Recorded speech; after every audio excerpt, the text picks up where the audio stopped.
When calls the Heart Season 11 Episode 10 Review, What Goes Around. This was one of the best episodes of the series. It made me smile and cry. When calls the Heart Season 11 Episode 10 was an emotionally charged episode that focused on family bonds and true friendships. It showcased Nathan and Elizabeth's efforts to rescue Allie, highlighting the strength of their relationship. Allie's journey to find her biological father led to a realization about the importance of her relationship with Nathan. Meanwhile, Lily's attachment to Faith revealed the depth of their bond, leading to a heartfelt decision about her living arrangements. Lucas's storyline took a surprising turn when his memories returned, prompting him to make a difficult decision regarding the resort project. The episode hinted at upcoming weddings, leaving fans speculating about who will tie the knot. Overall, the episode resonated with viewers for its emphasis on family, relationships, and personal growth. When calls the Heart Season 11 Episode 10 invoked all kinds of emotions as Nathan and Elizabeth rushed to rescue Allie, and Faith intervened to keep Lily in her life. It was an old-school episode where family love and true friendships took center stage. It felt like Hallmark because you were tearing up and needed wine and chocolate to accompany this installment. It's difficult for teens to give up when they crave the answers about where they came from. That's something most adoptees want more than anything. It's more complex for Allie because she was adopted by another family member, so she's grown up believing Nathan or her grandmother would fill in the blanks. Nathan never wanted to hurt her with the truth about Dylan, and Allie wouldn't listen to reason, so she tried to meet him herself. The prison wasn't the place for young girls, and Nathan was terrified when he learned she asked to meet Dylan from the prison. When Nathan and Elizabeth heard where she went, they rallied together. These two are so good in a crisis. Elizabeth kept Nathan calm while reminding him that Allie was strong.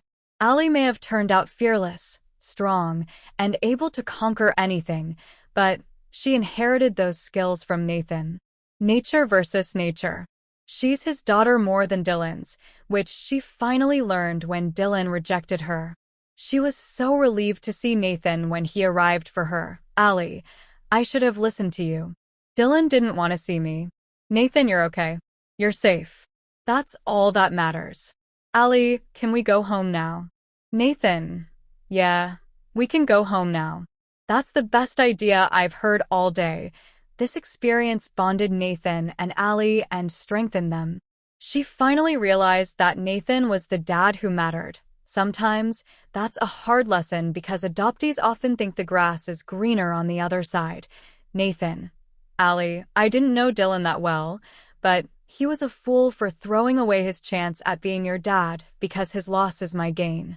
I don't want to imagine what my life would be like without you in it. Watching you grow up has been the greatest joy of my life.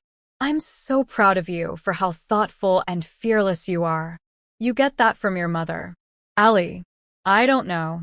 That sounds a lot like my dad. Nathan, forever. Elizabeth also realized how much she needed Nathan in her life. This episode was a huge step forward in bonding Nathan, Elizabeth, and their children. Lily has become so ingrained in everyone's lives that we knew Faith would miss her, but no one expected Lily to react so strongly about leaving Hope Valley. I'm unsure why.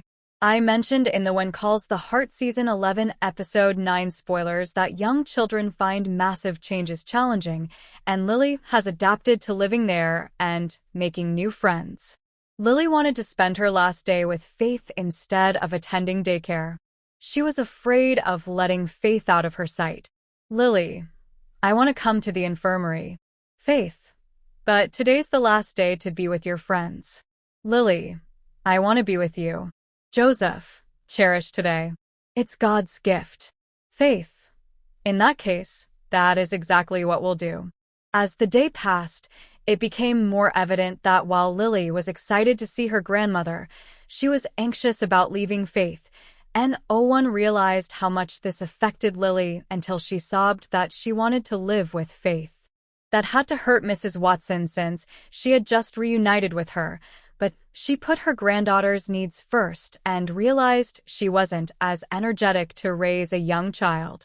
In a few minutes, she had noticed how happy Lily was with Faith, and she couldn't take that away. I love how they agreed to Sunday visits together. Seeing Faith's maternal side has been my favorite storyline this season. It has softened her and given her a purpose. Not everyone needs a romance for their storyline to thrive. Initially, it seemed like Lucas's storyline did not mesh with the others as he persisted in how vital the resort was to their town and that Jeanette was their last hope. Lucas has been easily triggered when anyone insinuates that he's made poor decisions, primarily when the Valley Voice has published them. Lucas, my friend, nothing good is going to come from this.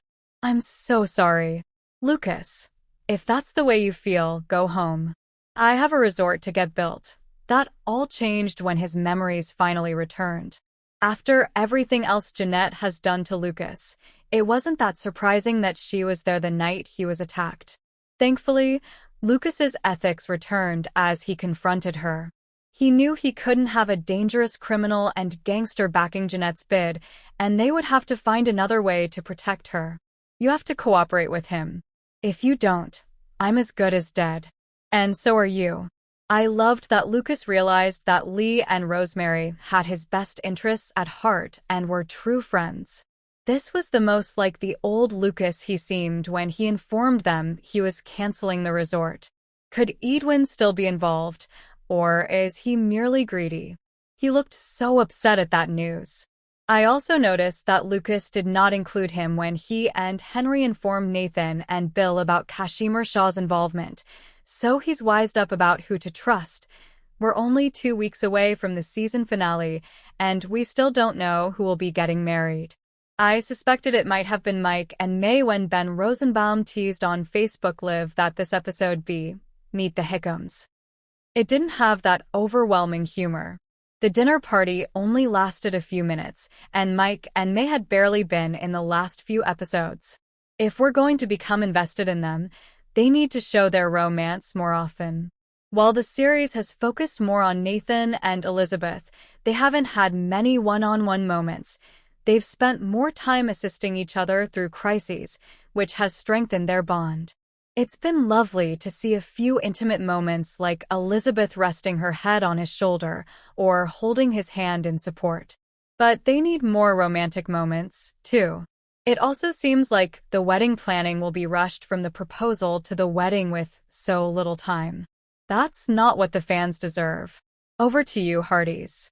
What was your favorite part of What Goes Around? Did you enjoy the family emphasis? Are you relieved Lily is staying in Hope Valley? Who do you think will tie the knot in 2 weeks? We love hearing your thoughts, so please share them with us below. Thanks for watching these videos. Please hit the subscribe button for more update news.